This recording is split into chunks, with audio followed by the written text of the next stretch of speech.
The impala. Impala, it's an impala. Looks very dry. So this is completely another day for me, and it is the first day here again at Lake Eyasi, and the plan is to go down to visit the Hadzabe again. So this is like our base area, like base camp where we usually just camp, and this is the first place where we camp before we go down to the Hadzabe. And now, because we just arrived here like in 30 minutes ago, and we are planning or waiting for the sun to go down a little bit. It's very strong right now, so maybe around about 4:30 we will start heading down to where the huts are, and let's see what it will be like. But I'm quite excited every time I come here, and so I'm looking forward to it. So let's see. So this is the camp. This is the camp that I was talking about, and that is a campfire over there. Every night, so they will bring the firewood to start the fire here to warm it up because it's getting colder, cold in here. So unfortunately right now it's like a summer here, so all the leaves on the trees are falling off. You know, the camps look a bit too dry, but in rain season, this is the most beautiful camp you can wish actually to be.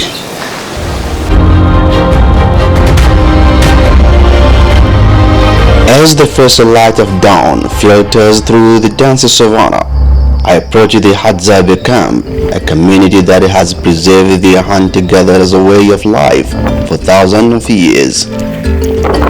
Alright, so now we're here. We just drove from the camp. Now we got to where the Hadzabe are. You can hear them from the distance, I think. Listen. They're like right at the back, somewhere in the middle of the bushes, somewhere there. So we just drove all the way from the camp. This is our car, and now we are going down to where the Hadzabe are. So this is good. I want to show you guys like every little details about where these Hadzabe live and everything about them. So we are totally in the middle of nowhere, like right in the bush. As you can see, you can hear them from the distance right there. Where the can you hear them? Yeah. So yeah, it is now the sun is better. It's yellowish in color now. It means it's going down slowly. So this is really good for us to be here because it has been very, very hot, but now it's better. It's much better. So let's get closer to where the huts are. Today, I step into their world, eager to learn their ancient skills. Good morning. What a peaceful sight. Gathered by the fire, sharing story of the hunts. I feel incredibly lucky to be here.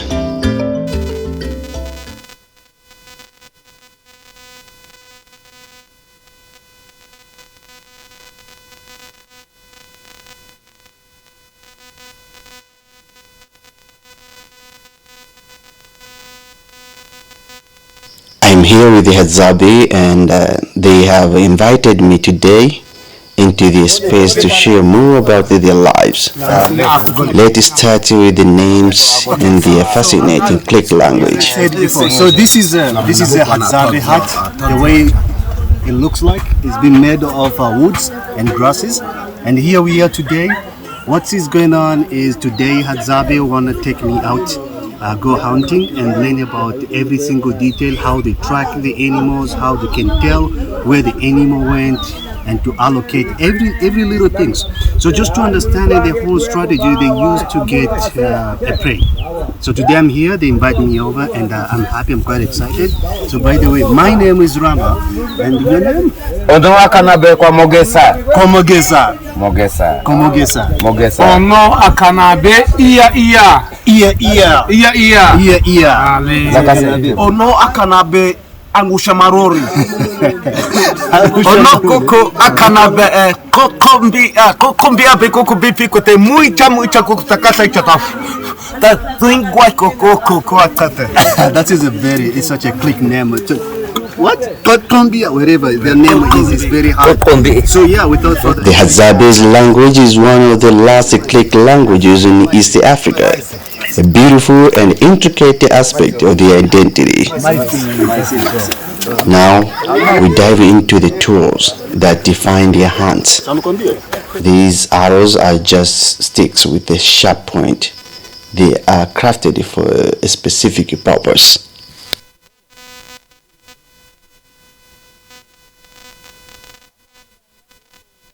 Each arrow has a story and purpose. This one is for smaller game, while the thicker arrow with the hardened tip is designed for large animals. The poison tip arrow made with a natural toxin showcases their deep knowledge of the environment.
ile mbali. Tulia. Ilikuwa na kusogezea kumbe haifai.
the hunt begins.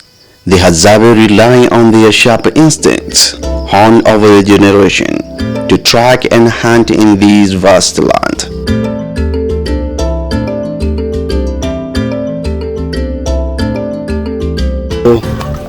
Here we are, and here we are going now. So as you say, we just made it to the Hadzas, and here we are. The sun now is going down. So now we are out hunting, as I said before. This is going to be very interesting because I'm here to learn as well, to join the group and to learn in every single thing they are doing today. So we are out with at least maybe 4 Hadza with us. So we're going to learn and get the guiding about how they do their lifestyle, how they hunt, how they do the hunt, how they track the hunt. So I'm quite excited to be part of this, and let's go, guys. They just so footprints.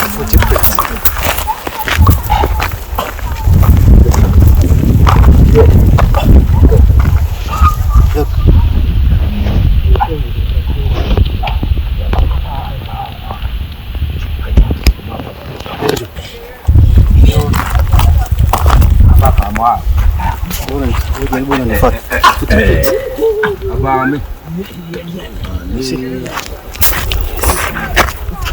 Good. Okay.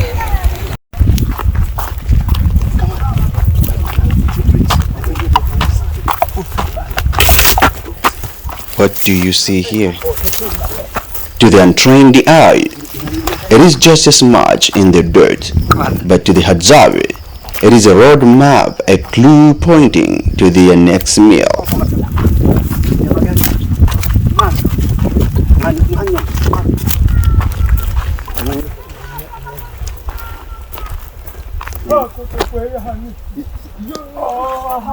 This thing creates sweats. Yes.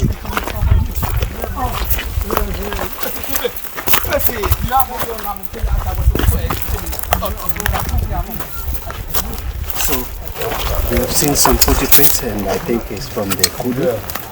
And this is the thing, because now they are very close. Their boma is also very close. And here it seems like there's a lot of wild animal currently because of the density vegetation which is here.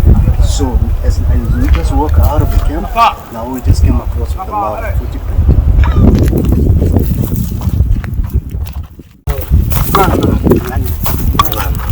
Kudu. Kudu. You can see. It's another footprint here. Ameelekea wapi? Akotokwe. Ampita sangapi? So this is another footprint. It's a kudu footprint, and it looks like it went this way direction. So what he's saying, probably these footprints will be from last night. So it's not just quite fresh.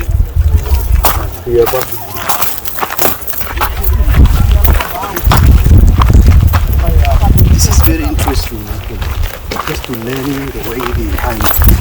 Every movement here is calculated. It is not just about shooting an arrow, it is understanding the rhythm of nature itself.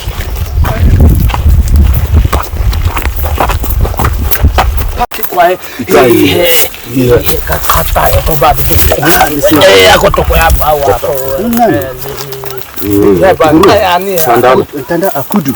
It's another one. It's a footprint. So the motion they are making, like one I read that. You know what? I can guess. Like what is it? This experience isn't just about hunting, it is about connection to the land, to tradition, and to each other. Spending time with the Hadzabe has been humbling, and I live with a deep respect for their wisdom and way of life.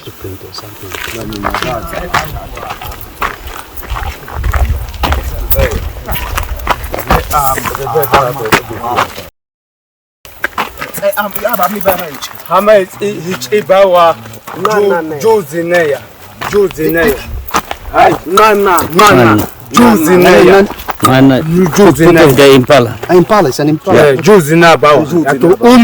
It looks very dry. Apeyamo. Ya juzi bawa. Amekunya nji yake ndo hii. Uluwamo.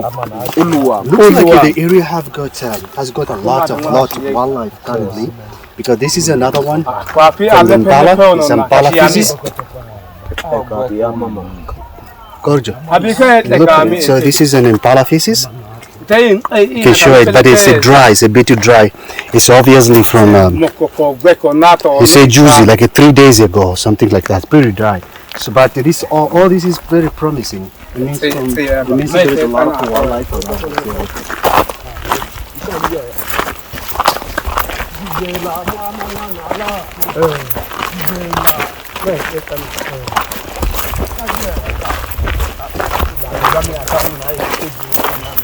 You can see something.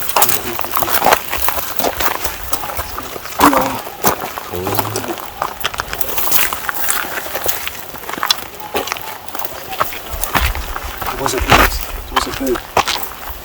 I think it was a dove. Birds. But it took off now.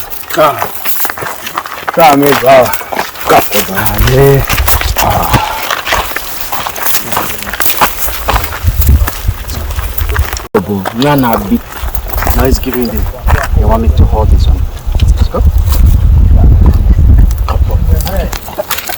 I hope that I can do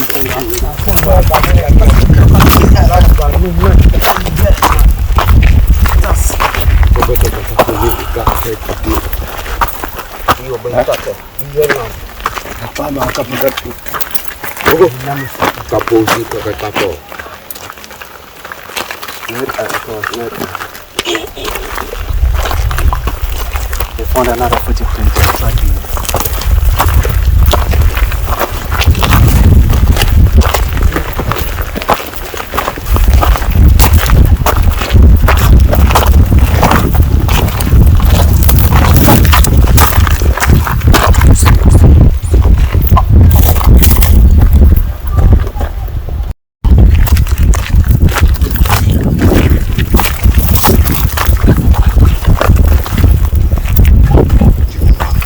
The Hadzabe remind us of a time when survival depended on a harmony with nature.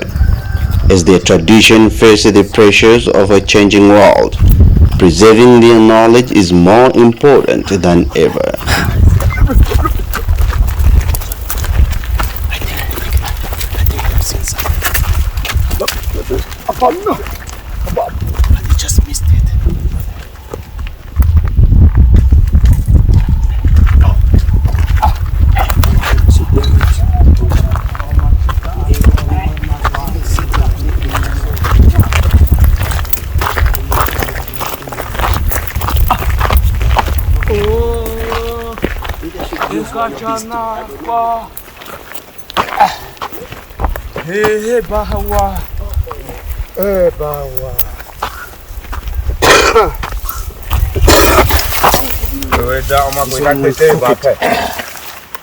It hit the ground, so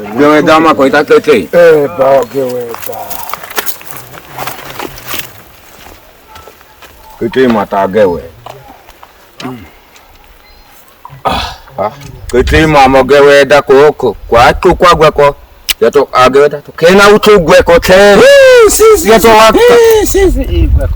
ko wachana mo akamata kakata amo en akamo ko le pasema se kamo le Para diri ba ipusa te ama ta hema hai tag ba na kaka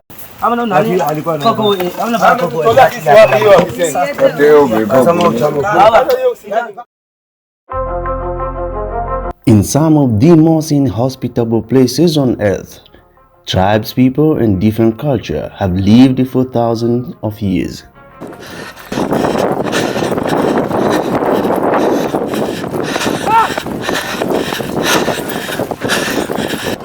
Today it has been one of those difficult days. Running, heavy breathing, that's all you can have at that moment.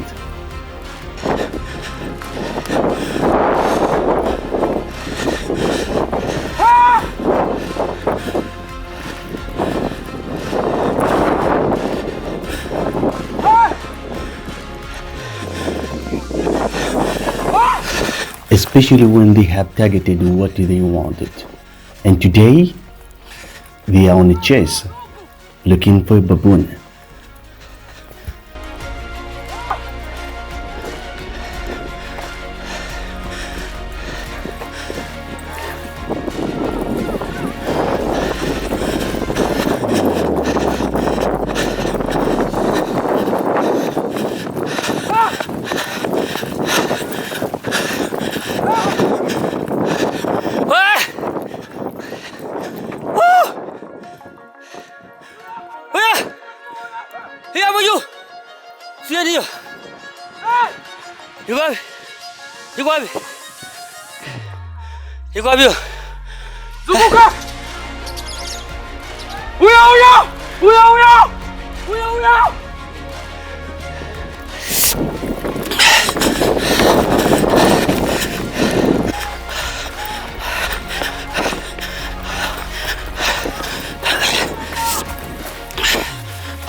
The distance the Hadzabe people walk to find food can always vary depending on numbers of factors such as the season, availability of food, and location.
The one thing that I have ever experienced is the Hadzabe never give up.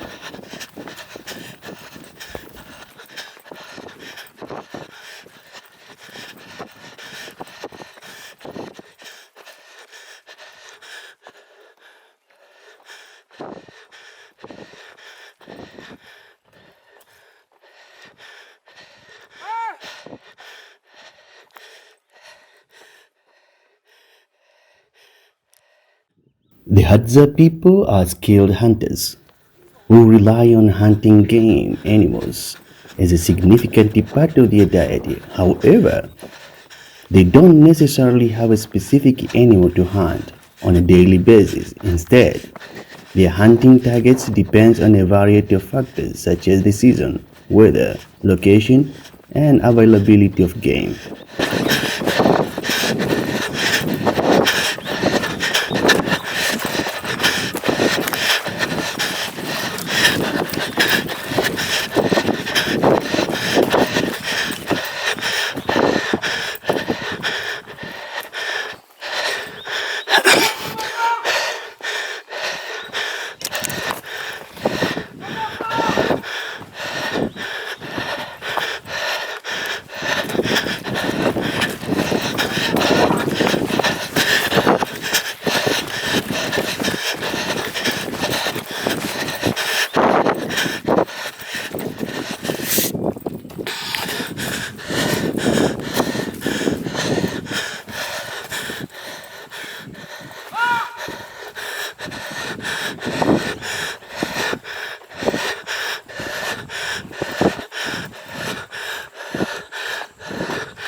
Baboon is an arboreal mammal. They live in a troop and always help each other to fight off enemies. However, baboon is one of the favorite food for the Hadzabe.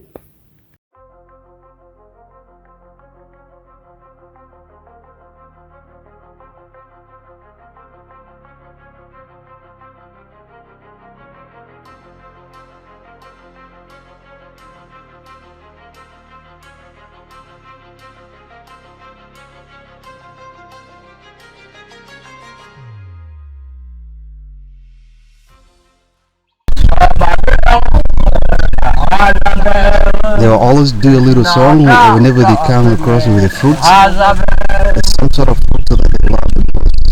They will stop by and try to pick them out.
Wako juu.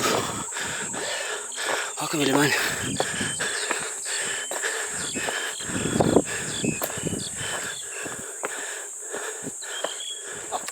Ahe.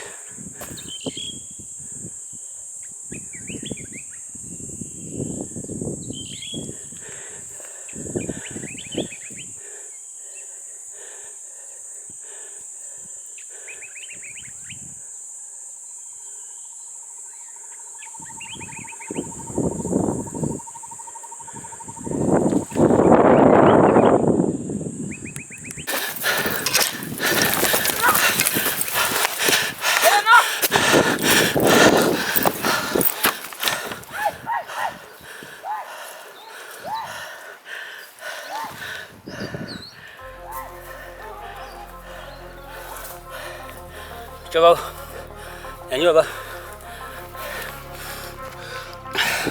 Aku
Kama ikai pio mane eti na sabe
And I saw a lot of fish that are coming out of the lake. So let's get it closer and experience this lifestyle of these fishermen out here.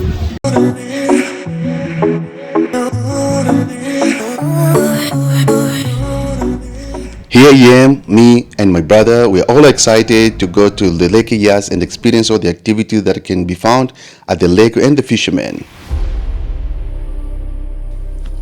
Lake Eyas, nested at the base of the Great Rift Valley in Tanzania, is a hidden gem known for its serene beauty and cultural richness.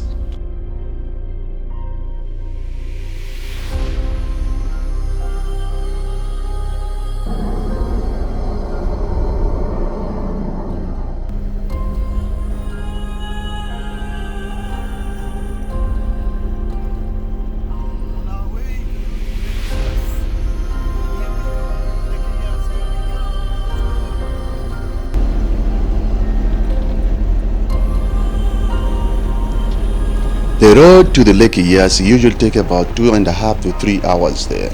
But before that, we had to stop for a quick break or sometimes for a quick lunch before we go down to the Lake Eyasi or where the Hadzabe are, because as soon as we get down to the Hadza or to the Lake Eyasi, there's not very much around to eat or that we can buy for ourselves. So we just stop at one of the restaurants in Karatu and have some lunch before we embark on our journey down to the Lake Eyas.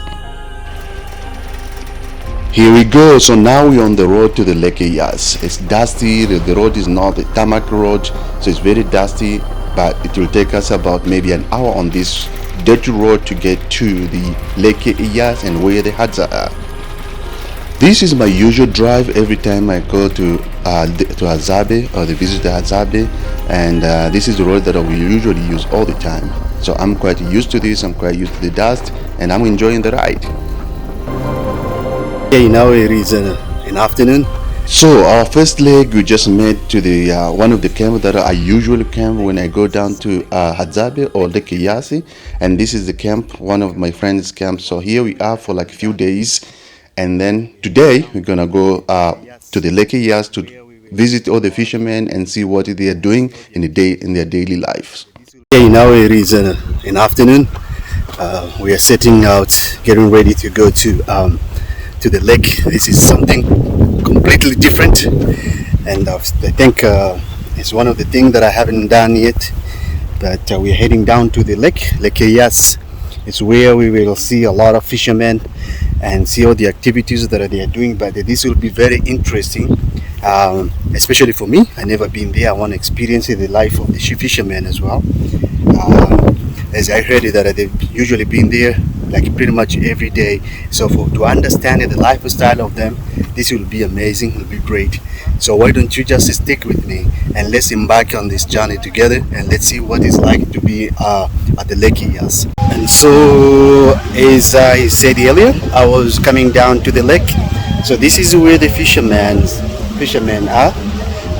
If you look in the background, way at the back, there's a lot of sack with full of fish. There's a lot of them. And now, because the sun is started going down, and so a lot of fish net are coming out of the lake. And as we saw the guys in the back, they were pulling out the rope, nice and slow. The rope is like pretty long. I don't know if you can see because it's very slim. You cannot see it actually, but it went all the way down to where the lake is, and that is the Lake Eyas, farther down over there. So what I'm gonna do, guys, now is to get closer to the lake, and then let's get to see the activities that is going on down here. The guys are pulling out the net with a lot of fishes in the net. So let's get it closer and experience this lifestyle of these fishermen out here.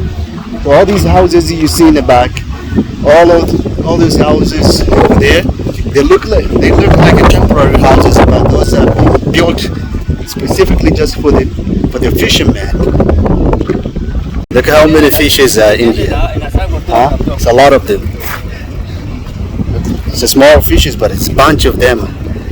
You know. But I think this one will be a chicken food later on because they don't look like a very like a fish that's for human or something like that. But I think it will be like a chicken food or something. They'll be grinded later on, and that will be fed to the chicken.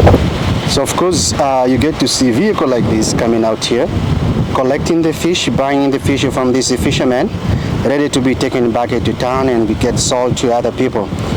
And this is how it works. It's actually better that it's nice that the lake is bigger with a lot of water currently, with contain a lot of fish in there. So let's just get closer to the lake actually and see how much fish are coming out of the lake. So when the fishermen set out the net in the middle of the lake, what they do later on when the fish is full inside the net, they will have a very long rope because the net is heavy by then with a lot of fishes, and they'll start dragging it out very slowly, and it's heavy as you can see, like these guys how they're dragging it out.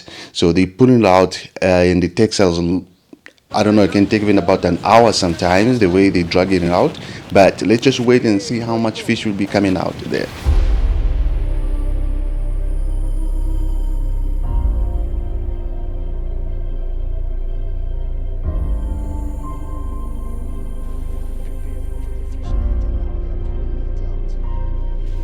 So this is a very shallow lake, so it contains a lot of mud underneath. So when they throw the net inside the lake, usually when it comes out with a bunch of fish, like a lot of fish, it contains also a lot of mud in there. So they have to shake it a little bit while the net is in the water to clean off the mud, and the rest will be just the fish. So that is exactly what they are doing right now.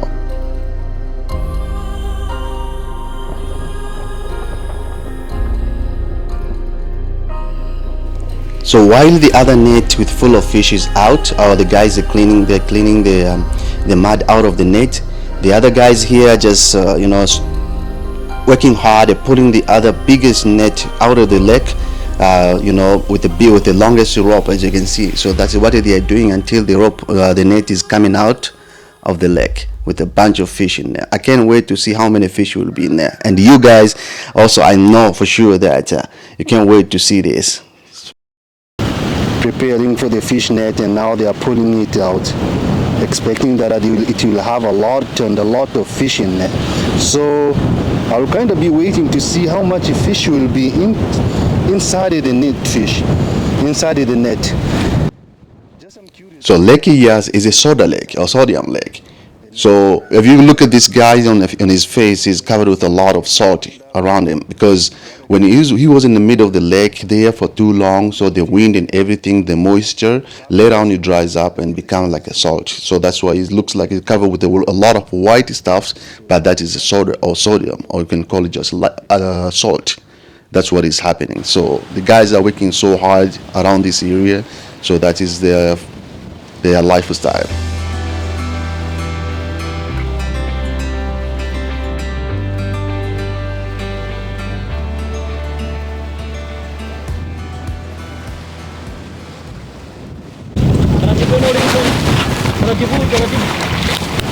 Okay, now take a look at how much the fish are coming out. That is a net that I was been talking about, and now they are pulling out the fish. It will be good to see how many fish are coming out of this net now. And the net is quite big.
So now they're taking the fish out of the net, putting them in a wheelbarrow. Guys, this is a lot of fish than I thought. It's a lot. It's a small fish, but it's a lot. It's a lot of them. Sometimes you might wonder, are they going to finish all these fish in this lake? But I don't think so, because the lake is quite big and the fish is a lot. As you can see right now, this is a lot of fish.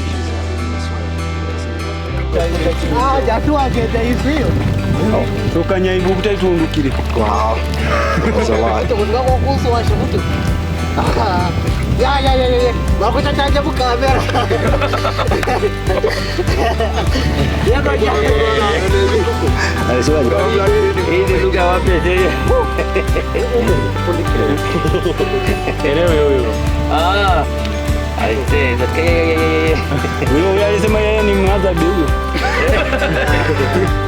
Jamaa anataka kuniaibisha huyo. Sasa ni kuibisha nini? Unakataka bila lako?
So now I'm here. I'm trying to help them out as well, to engage with their activities, you know, like push a little bit away the wheelbarrow the way they want it, or even just I can help them pull it out.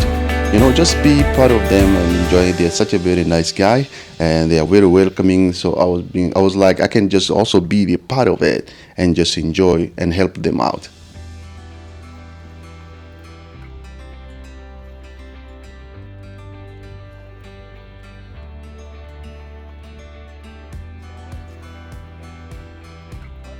I just could never believe myself how many fish are in a wheelbarrow, you know, and they are all still alive, jumping here and there. But you know what? everyone has got his own business. They enjoy the way they can. They try to find the life, the way they can live it, and this is it. This is how everyone live their life.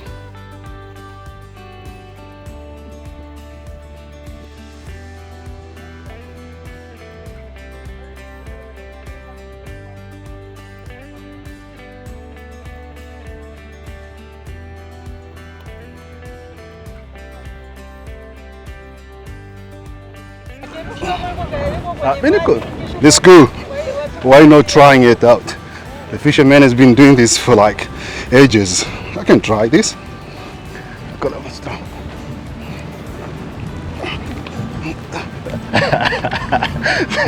Check. Niko vizuri dadangu. Hello. Au sio? Sasa nipeleke.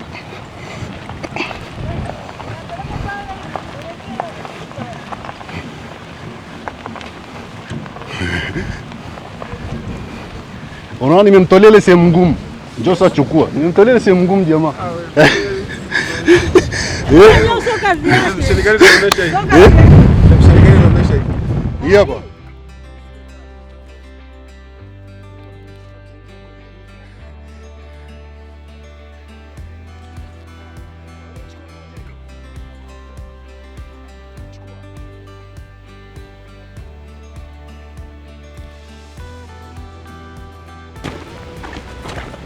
Fresh, yeah?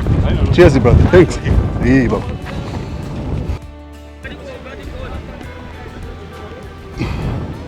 Okay, so now, so this is a lake. As far as you can see, I give a little help to the guys because they've been super nice for me to be part of the activities, just to enjoy it. I mean, to see what it's like to be part of the Fisherman, and that's what I did. And yeah, now the sun is getting better. It's getting, like in a golden hour we call it. But now, this is something different for me, as I never done this one before. So I'm quite excited for this one. But this is totally part of this guy's lifestyle, with all the houses that we have seen in the distance. Now, what we're going to do? Probably, let's go try the fish. I'm sure they have fried fish somewhere. So let's just get there and buy some fish. Okay. For now, we're going to test the fish. Let's get the fish.